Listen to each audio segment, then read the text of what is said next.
For player profiles, in-depth features, and exclusive interviews, visit sfhandbook.com to learn more about the best young football players in the world.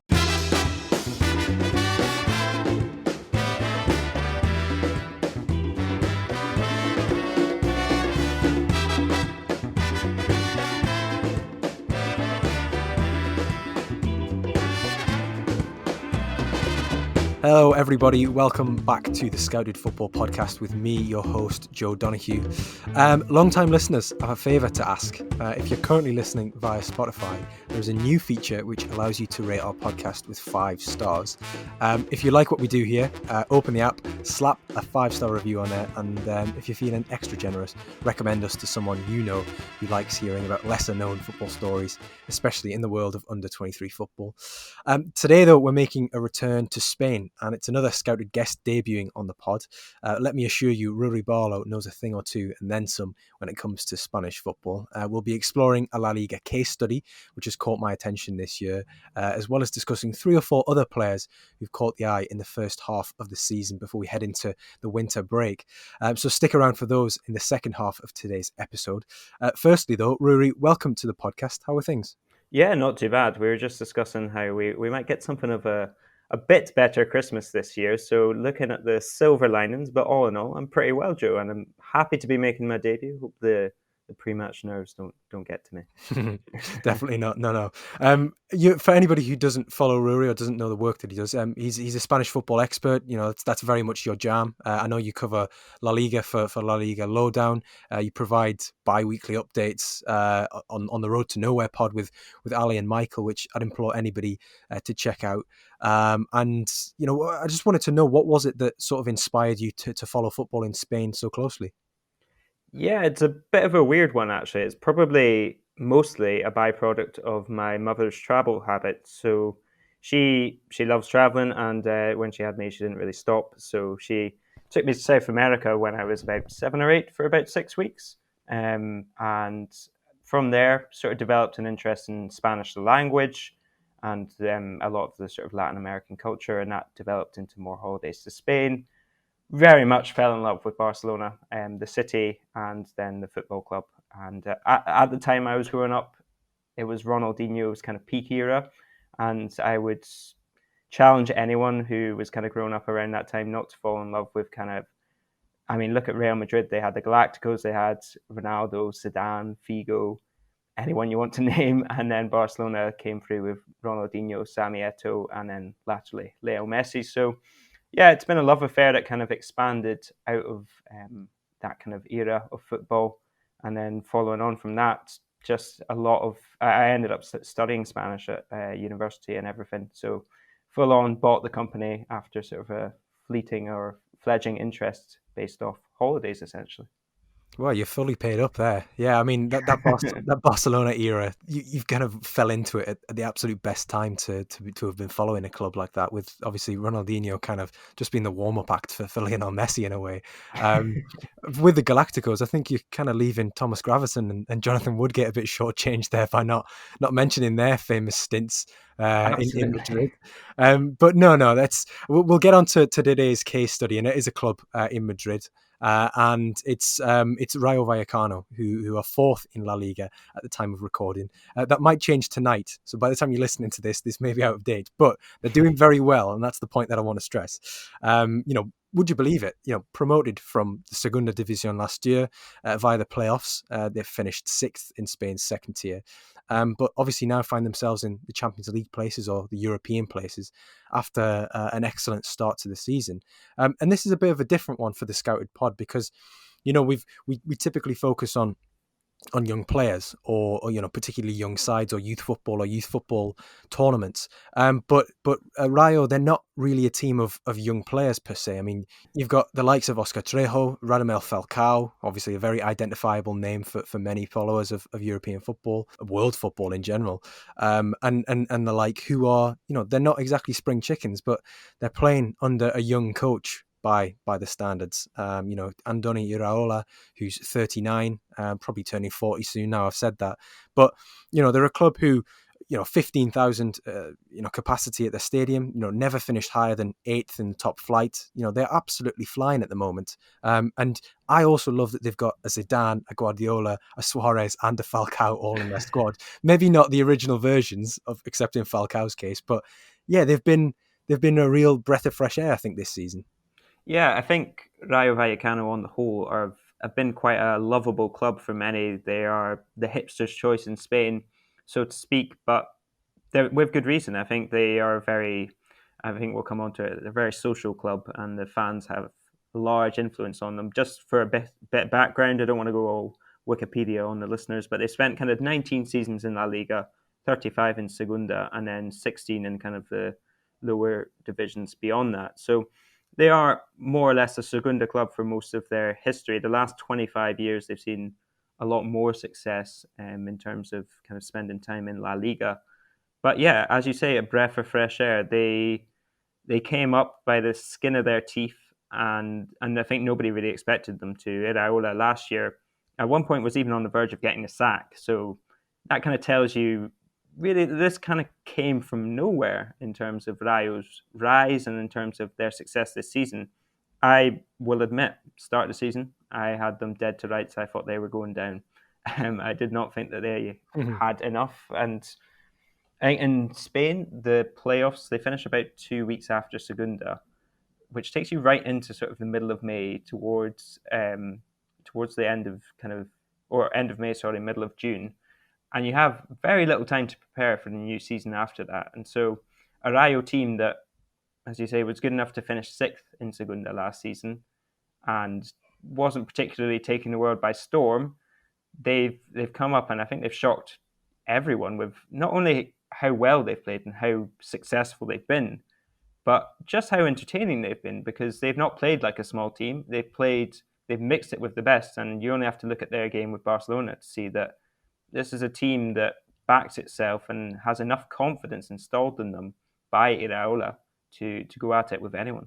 Yeah, I mean, I think you were touching on it there. That they don't play like a small team, and they certainly haven't this season. They've taken teams to task, like you say, with that Barcelona result. And the thing for me was, it's their home form. They've got 25 points from 9 games so far this season. That's dropping 2 points in total. They've conceded 3 goals at home in the top flight. And cynics might say, oh well, Barcelona and Real Madrid are perhaps not at their effervescent best as they have been over the past couple of decades, but even still, there's been some serious teams in La Liga this season. The likes of Sevilla, the likes of Real Betis doing very well. For Rayo to be up there, to be up in the 4th, 5th places in the table is really, really impressive. I want to touch a little bit more on Iraola, who, as I mentioned, is 39 at the moment. Obviously, a former player. Anybody who's followed La Liga over the past few decades will know of him from playing for those athletic club sides. And I just wanted to gain sort of maybe a bit of a managerial background, what he's like in terms of the style of play, because as I mentioned, and the justification for having this as a case study on the pod was that he's a particularly young coach, so perhaps hasn't been on the radar of many people yet. Yeah, I mean, you can allow it just for the story, because it's a great story. And Iraola, in terms of a young manager, he is kind of, I think in La Liga, there's certainly been a movement that's, it's been a want for more modern managers or a more modern style of football. I don't think we can underestimate the effect of Cholo Simeone and Cholismo, to put it in inverted commas, his kind of style, his methodology, and the mentality that he installs in a side has really spread throughout Spain. And you see a lot of teams imitate or go kind of similar along those lines. And you can see now with Atleti, Cholo Simeone is trying to change. And so Iraola, breath of fresh air, is playing very fast-paced, high-intensity football. They are like a hurricane. And I was trying to think of a better metaphor for this, but do you know in those kind of old sort of battle films, for instance, Braveheart, just to play to my stereotype? Of course. Do you know when the battle scene is kind of coming up, and then both armies start kind of running towards each other and screaming? Absolutely. And yeah, you just see a whole sort of pile of people running forwards into the fray. Yeah, that's kind of what Rayo are like when they're breaking. It's just everyone steaming forward. It's fantastic to watch, firstly visually, but also very effective. I think in terms of, and there's a players that we'll come on to now, but in terms of sort of distance covered and the speed that they're running at, they're right at the top of the stats. Iraola himself, he comes from, obviously spent a long time at Athletic. I think he's one of those types that in terms of players, and you hear about these players who are intelligent, which just means that they ask questions and want to know a bit more about their job, essentially, I think. And Iraola was one of those. He was very inquisitive. He was coached by Marcelo Bielsa at one stage, Ernesto Valverde, and including Jose Luis Mendilibar as well. And they've had a big influence on him. I'll touch on that in a second. But then he goes to New York and spends a year in New York with David Villa, Frank Lampard, Andrea Pirlo in that kind of New York City FC team. And I think that's really interesting for someone that's spent their entire career in one city, in one very particular club, like Athletic Club are, and to sort of seek out that learning experience right at the end of his career, really demonstrated that this was a guy that knew he needed to leave his comfort zone and kind of go and experience new things. And thus, he went on to kind of do that in Cyprus, where he took over AEK Larnaca. Didn't go quite so well for him. He spent about 6 months there and started off really well, but then ended up being sacked in mid-season after a poor run of results.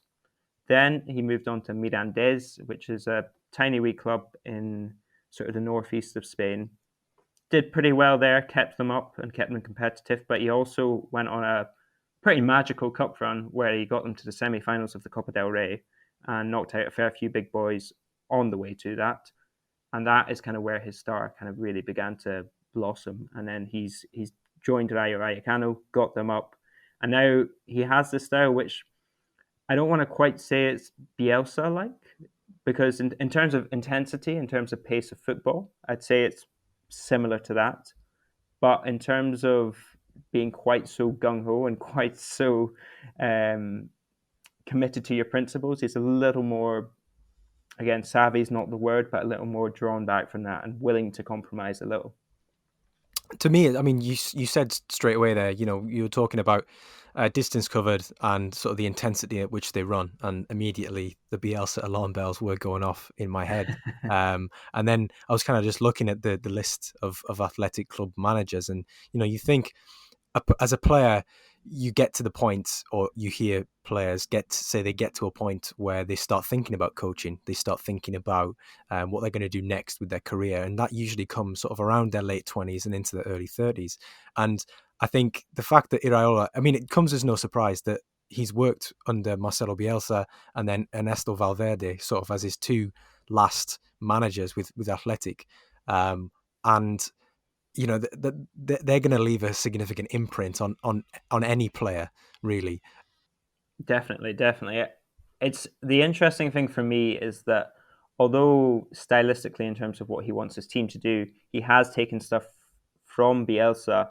I think the personality aspect and the way of handling a team, he's more taken from Valverde. And Valverde, he's not a big character in terms of media persona. And I think we get very sucked into the show of football these days, and I mean, you only have to look at the Premier League. Look at Jurgen Klopp having a go at the referee at the end of the game, and that's kind of all anyone's talking about after that game, where it was a really good game and there was lots going on, but everyone's talking about the referee. The 90 minutes is effectively a sideshow at times when things come to a head like that, don't they? Essentially, yeah. And I think there's a lot of big characters at big clubs, whereas Ernesto Valverde was very much a contrast from that at Barcelona, where he didn't give the most interesting answers in his press conferences. He was pretty relaxed, pretty calm, pretty not standoffish, but kept the whole drama at arm's length.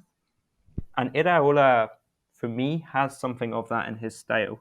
He's very unassuming, his press conferences. He's pretty almost casual, but very willing to answer questions, very willing to be honest without making a show. And I think there's something very, it's almost endearing, but it makes you want to listen to him. It makes you want to find out what he has to say because he's so calm as he says it. He says it in a very kind of quiet voice and very matter of factly. And I wonder if that kind of method of management is very refreshing for players in particular. And part of the reason that his players are willing to sort of fight for him, I think Sid Lowe has written a very good article on Rayo today, which is going to steal my thunder a bit, but in it he does aid my case by mentioning Oihan Barlow, who's the right back for that team, and he says that Iraola presents his ideas 2-3 days before the game very calmly, and then we arrive on the day and it plays out just like that. And that's invaluable for me as a manager. I think if you can get to the point where you predict almost what's going to happen in a game, your players will do anything for you because they can see sort of in real terms that you're having an effect and that you're improving their chances of winning. It sounds like he's quite flexible tactically, but also has sort of a clear ideology of how he wants his team to play, so that the onus is very much on the players. They trust in the process, to use a phrase which agitates me greatly when people use it out of turn. But it sounds as though he's kind of an amalgamation of sort of the coaches that he's worked under. He's kind of plucked elements from certain managers to use to his benefit and for his team. And clearly something is working. Clearly something is going correct for him and for the team this season, which, as I said at the beginning, is sort of a breath of fresh air because, with obviously the amount of money in the game, it's something you don't see as often. The top 4 teams at the end of the season, usually the teams who have the highest wage budget or have spent the most money. The ones who have the wealth of resources, not a team who have sort of 15,000 spectators turning up, politically conscious spectators. I think it's fair to say, given the stunt that the fans pulled at Rayo.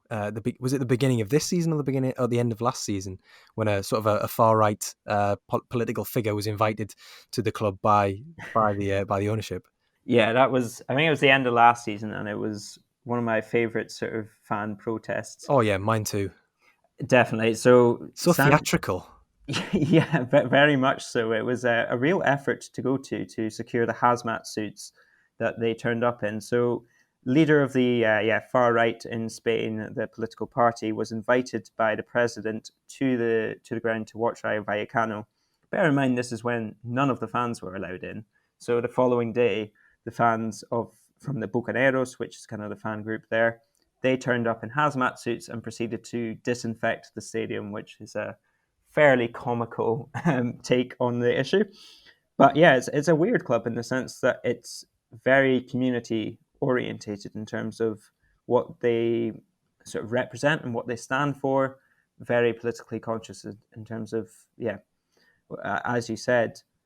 But their president, around Martin Presa, who kind of leads the conglomerate that owns Rayo Vallecano, is incredibly well. We don't necessarily know that he's right wing, but his actions tend towards that direction. And so it's almost constantly this club at civil war. The club, in many ways, is in disrepair. That stadium, 15,000, as you say, there's lots of issues with it. It's not modern at all, and very much vintage in some questionable ways. Their women's team at the moment is lacking a doctor, which has caused no shortage of outrage in Spain, and rightly so. And there's also sort of youth players who were supposed to be housed by the club and are not being paid or not receiving any food or accommodation. And there's some really sort of disgraceful things happening off the pitch at the club, but the fans are probably the most engaged in terms of the community and in terms of sort of showing their beliefs in Spain. And I think it's almost like having a Bundesliga side in Spain, and that's really refreshing for a lot of us who, Barcelona, Madrid, Bernabeu, Camp Nou, really great grounds, but the fans are not the most animated, and nor do they stand for something in the same way that Rayo or perhaps Bundesliga teams might in terms of their community. I understand where you're coming from. They're vocal. I mean, the protest was clear. It was sent a clear message, even if, people halfway across the world were looking at it going, oh, that's quite funny. It's memorable. It sticks in your head. And, if it's something that you align with, you get behind it. I mean, we haven't had too much geopolitical chat on this podcast for a while, so I'm glad we've delved straight back into it just in time for Christmas.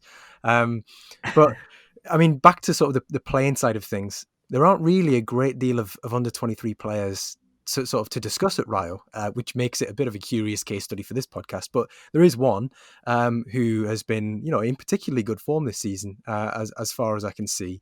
Fran Garcia, 22, plays at left back.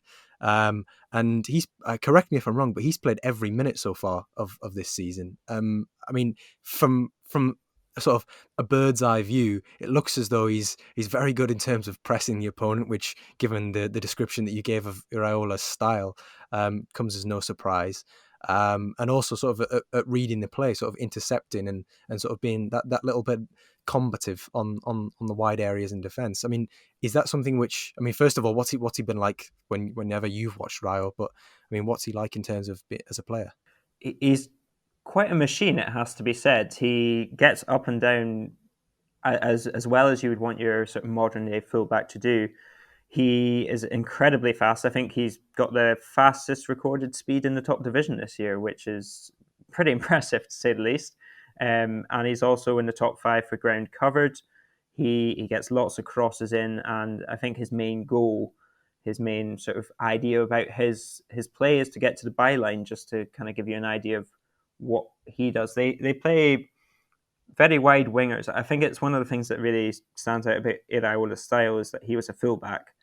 And one of the things that's perhaps been underexploited in the recent years at certainly the big clubs or in Europe is the wide areas. There's maybe a wing back or a wide player, but there's rarely two players playing actually out wide. And I think at Rayo, generally you have your winger and your fullback both attacking that wide space. And he has Alvaro Garcia in front of him, who's also very quick. And so you can imagine if you have him running at you, and then Fran Garcia comes steaming on the outside with his sort of hamster wheel legs going 100 miles an hour. It's quite effective. And Fran Garcia, he's a lovely player. I don't know if you're aware of Javi Galan, who yes, very. Yes. Watched him quite closely towards the end of last season. He's Huesca, isn't it? Huesca, yeah, and he's just moved to Celta, but he was kind of a revolution last year. And Fran Garcia has kind of taken the league in the same way by storm as the fullback fashion. His crosses are really good. He has a lovely arc on the ball, I have to say. He kind of drops it in, so it'll go high enough to kind of avoid the first post, and it'll drop right into the path of whoever he tends to pick out. And he's as I say, he's a bit of a machine. He's kind of, it's almost as if he's built out of rubber, because people tend to sort of bounce off him, even though he's not the biggest or the most stout. But yeah, he's a really interesting prospect. I'm surprised that kind of Real Madrid let him go, although they do have Miguel Gutierrez, who's another excellent under-23 prospect for those who aren't aware at Real Madrid. But yeah, he's got the talent to take the next step, shall I say that. No, that's encouraging. I mean, from sort of the very few sort of YouTube clips that I managed to watch in the half an hour between work and recording this podcast, it was it seemed that way, and I do see what you mean when you say he's like a machine but made out of rubber, because he just does sort of career through challenges, just trying to. It's almost like he's doing his very own 100-meter dash with the ball at his feet to try and get to the byline. And then the rest is sort of muscle memory. But Fran Garcia, for anybody who's interested, seems like a positive little player. 22 years old at Rayo Vallecano this season. Moving on to sort of the rest of La Liga, that's sort of been a bit of a case study with Rayo. But moving on to the rest of the division, I think this year, from sort of a scouted football perspective, there's been sort of a few players who've done really well in terms of being 23 and under and played a maybe not a pivotal protagonist's role in their squads, but have played sort of supporting cast, best supporting actor roles at their clubs. But there's been one, and it'll come as no surprise to anybody who watches La Liga regularly. There's one in particular who has been, just simply one of the best players, if not the best, in the competition this season. And that's Vinicíus Jr., who we discussed on this pod a couple of weeks ago. But since then, he's gone from strength to strength. And I was looking last night, and he's first. He's top in the entirety of the league for shot creating actions. He's top for dribbles attempted, for dribbles completed, joint first for goal creating actions. So it's not as though he's creating shots which are pot shots from nowhere for his teammates. He's actually doing the business. He's creating shots in dangerous areas which are ending up in the back of the net. But also, second highest non-penalty XG behind Karim Benzema, 11th for expected assists. It's almost like every metric, even his pressing volume, is immense this season. It feels like every metric he's just dominating this season.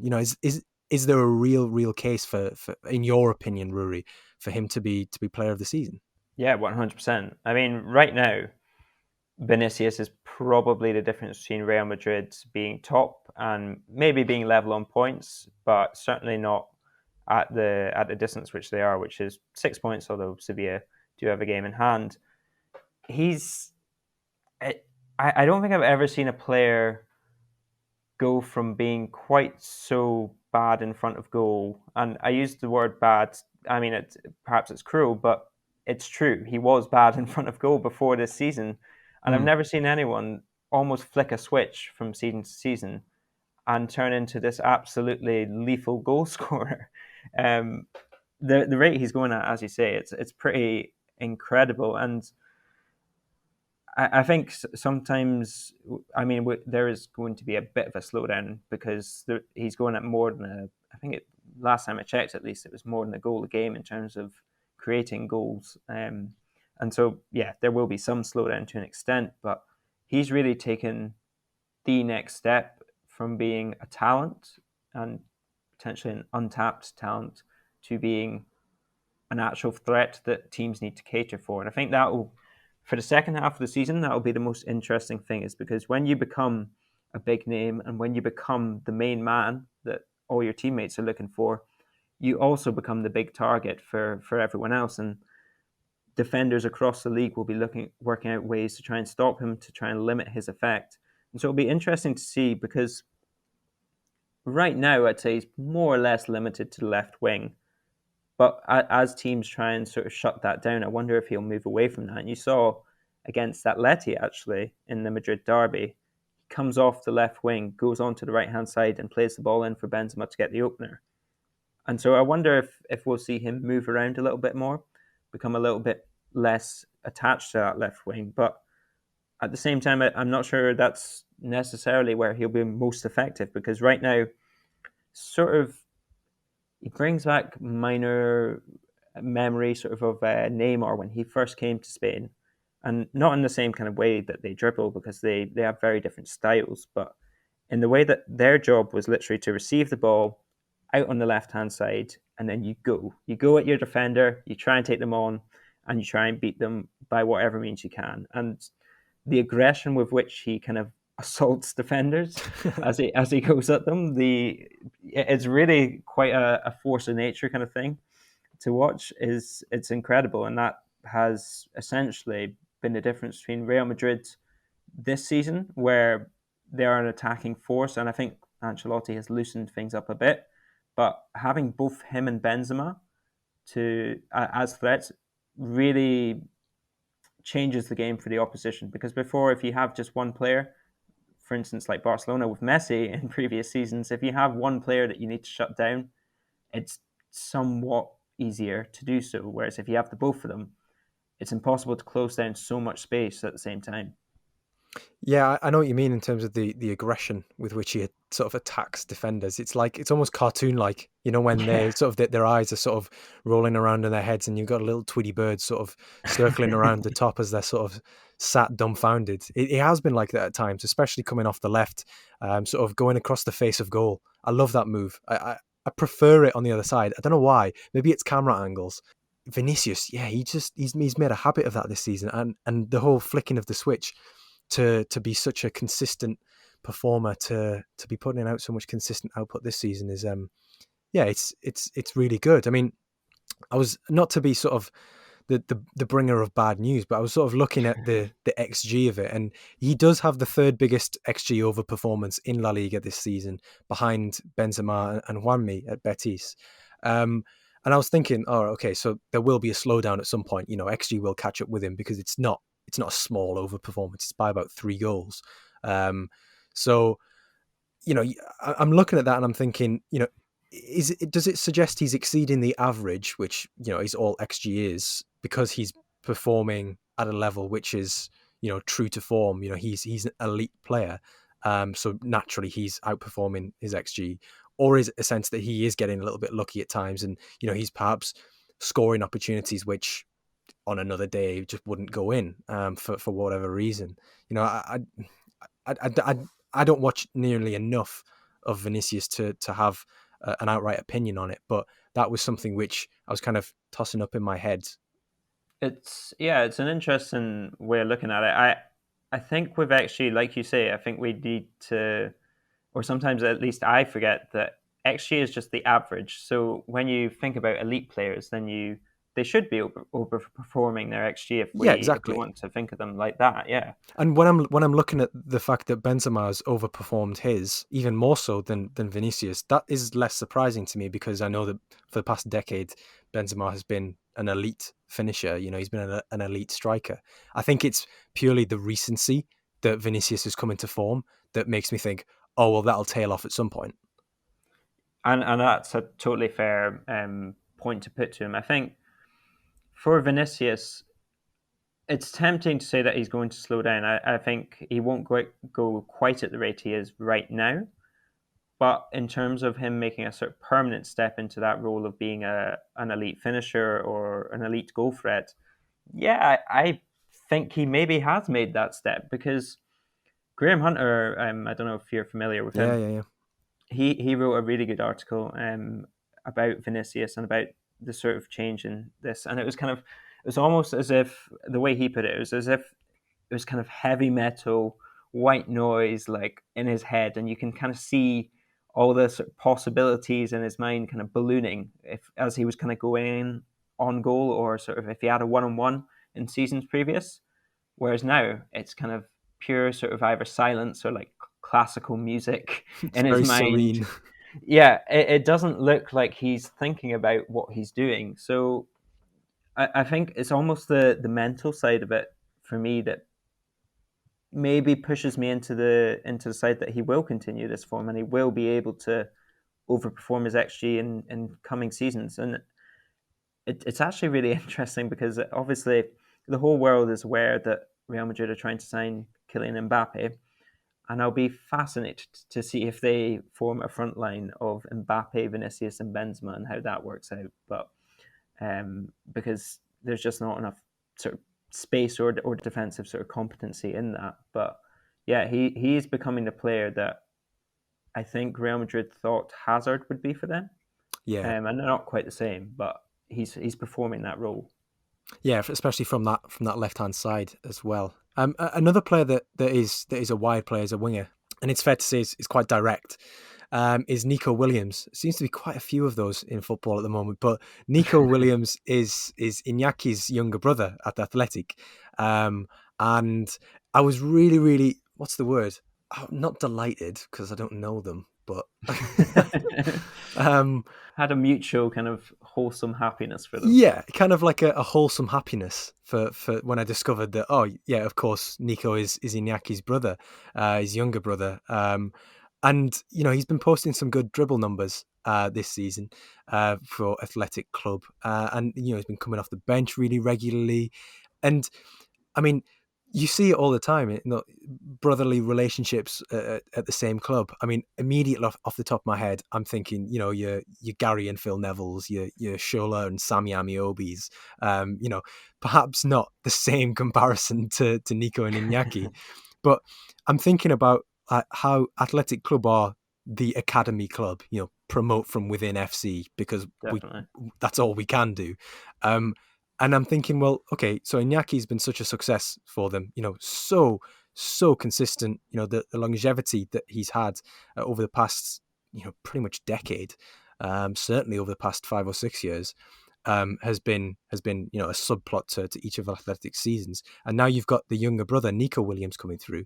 I'm sure he wouldn't. It's not just simply he's Iñaki's brother, but why is it that he is coming through at Athletic at the moment? It's an interesting one. I hadn't actually thought about it, but I mean, it is his first kind of season with the first team permanently. We should kind of caveat that, and each footballer moves at their own pace, and maybe he makes a Vinicíus-like jump next season. But I kind of looked at the formation that Marcelino plays, and it tends to be 4-4-2 or 4-2-3-1. Essentially, the two central midfielders are going to be in centre midfield, and they will not move. Then you've got your sort of point, in this case, Iñaki, who runs in behind. He's the furthest forward. But the one behind him tends to also be nominally a centre forward. Again, trying to win flick-ons in this sense, it tends to be Raúl Garcia. And so those two roles are kind of settled, and I don't think Nico is necessarily suited to either of those roles. And then on the left-hand side, you've got Iken Munyain, he's essentially the key for this Athletic side. Without him, there's very little sort of guile and craft.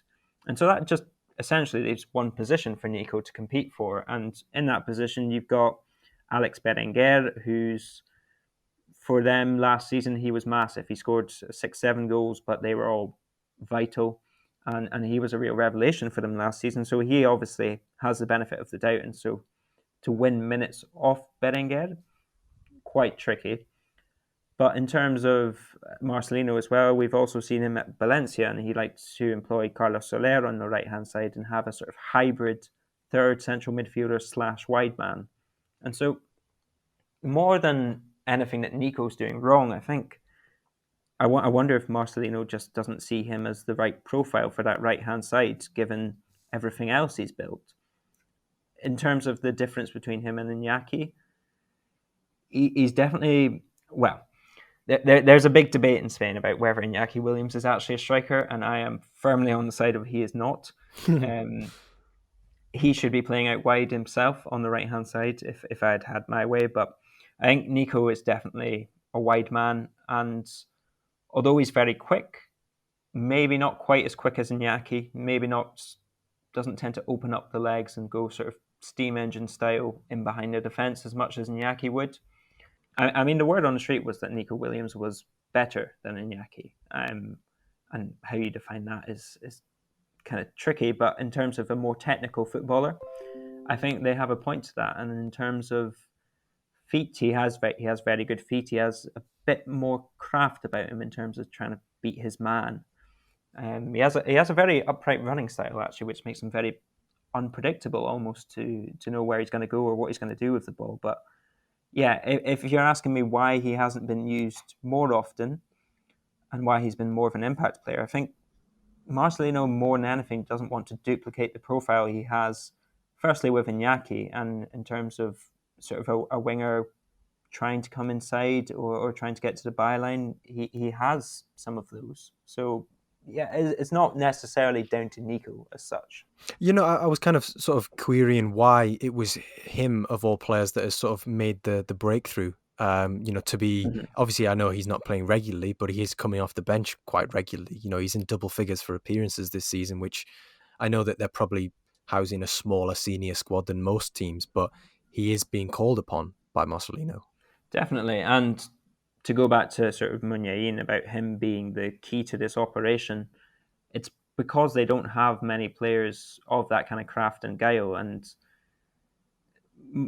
Nico Williams, he is very quick, but he, as I say, he does have kind of the ability to sort of try and open up a defense a bit more.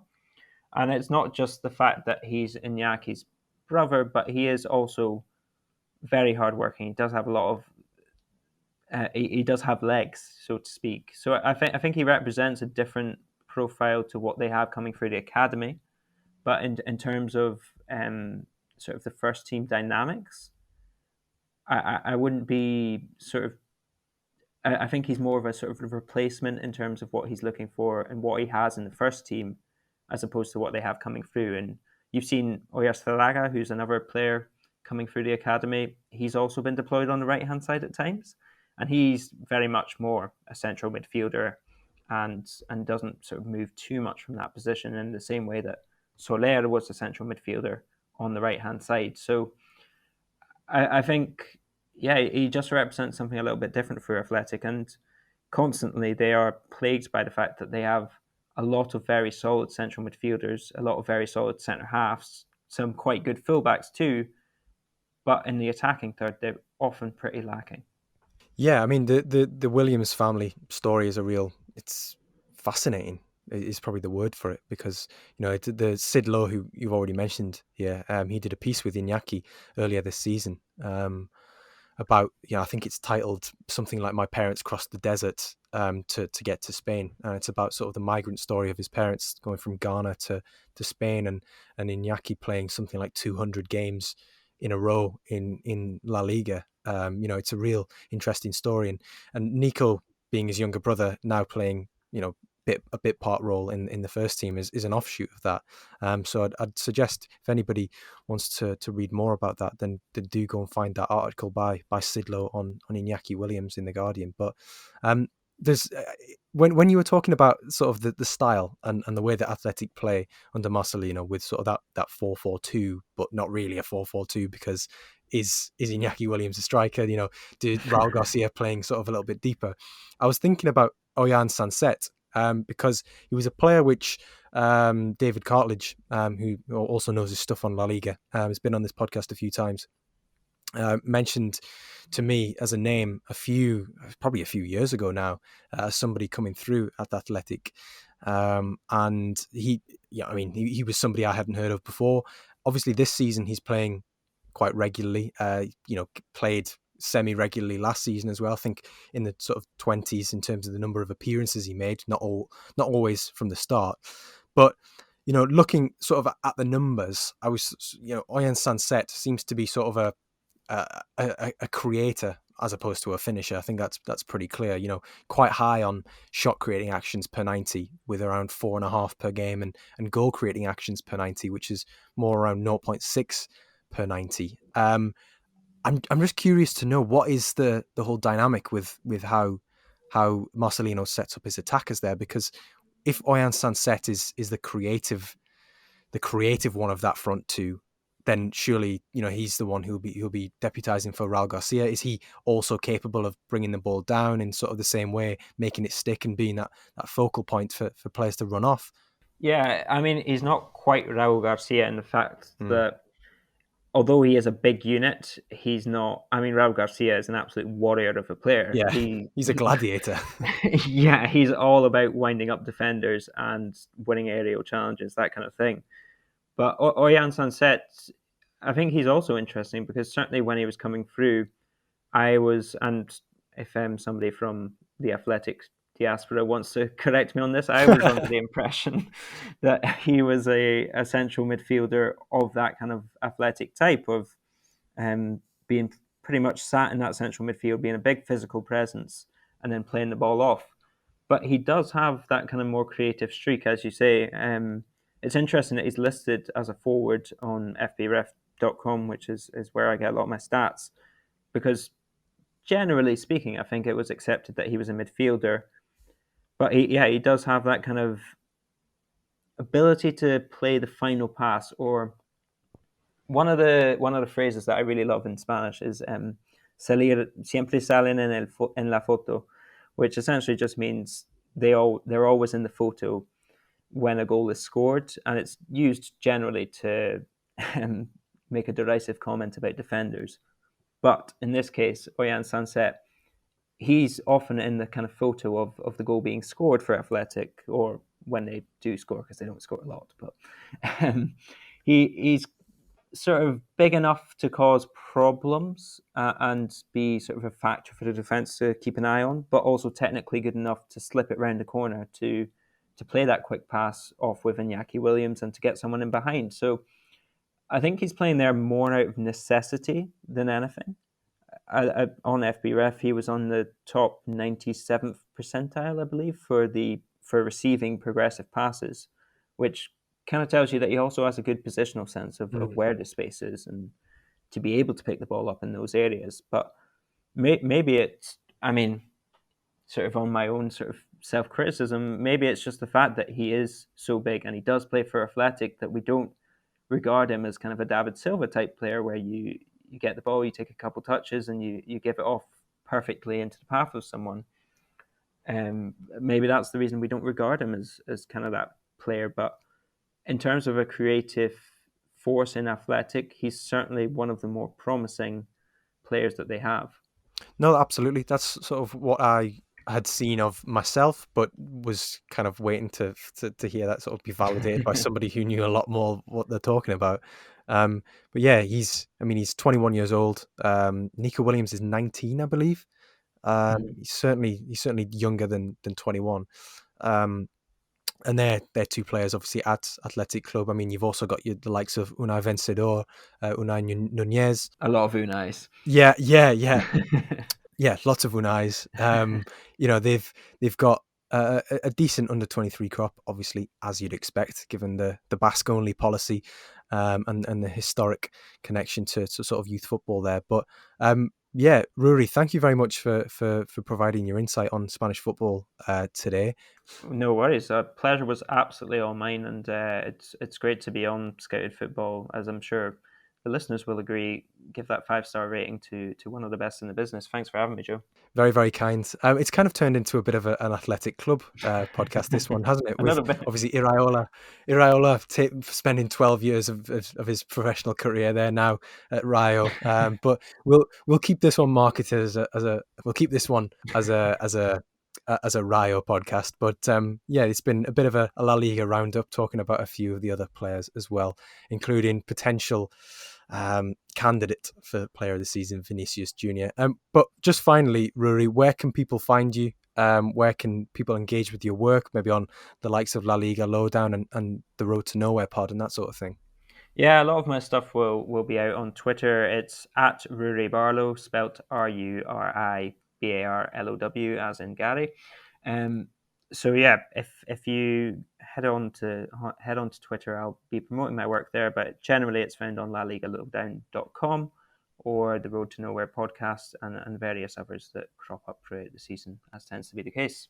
Great stuff. Well, this has been the Scouted Football podcast with me, Joe Donoghue. It's been another deep dive on La Liga. Hopefully you found something interesting or insightful. It's made you Google something in the midst of listening along, unless you're driving, that is. Don't be Googling when you're driving. This will be back after Christmas, so I hope you have a lovely festive period. But yeah, stay safe, take care. Bye for now.